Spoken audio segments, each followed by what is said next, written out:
హైదరాబాద్లో ఒక press meet పెడతారు, నలుగురు కలిసి రాజ్యాధికారం రాజ్యాధికారం రాజ్యాధికారం, ఒక వేదిక.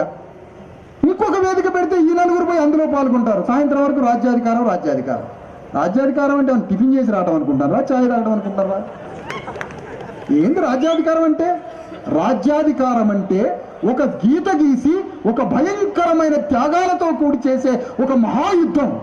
ఆ యుద్ధంలో ఒక శత్రువు మధ్య నువ్వు గీత గీయాలంటే నీ లక్షల కోట్ల మంది నీ ప్రజల శరీరాలు ఒక్కడు కూడా గీత దాటి అవతలకు పోకూడదు. మొదటిసారిగా ఢీ కొట్టిస్తున్నాం రెడ్ల మీద. మొదటిసారిగా అగ్రకుల భూస్వాములైన రెడ్ల మీద బరిగీసి కొట్లాడటానికి సిద్ధపడ్డాం. బీసీలకు జరుగుతున్న అన్యాయం చెప్పిన మరి ఎవడు మాట్లాడాలి? నేనే కదా. నీ అయితే ఓట్లు కాదు. నువ్వు నేను పక్కకున్నానని నమ్మవు, నేను నిన్నమ్మా. ఇలా తీన్మార్ మల్లన్న ఈ బీసీలకు శత్రువు ఎవడో గీత గీసుకుంటూ వస్తా ఉన్నాడు. గీత అవతల వాళ్ళు, గీత అవతల మనం. శత్రువు ఎవడో గీత పడ్డది.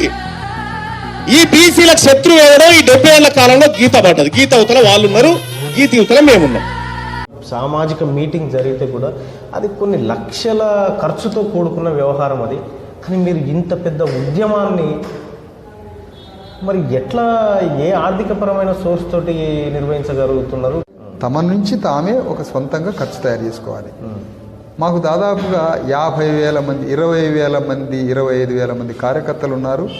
25,000 మంది ప్రజాబలం ఉంది. 50,000 మంది ఒక్కరోజు మటన్ బంద్ చేస్తే 10 కోట్లు ఉంటాయి మా దగ్గర.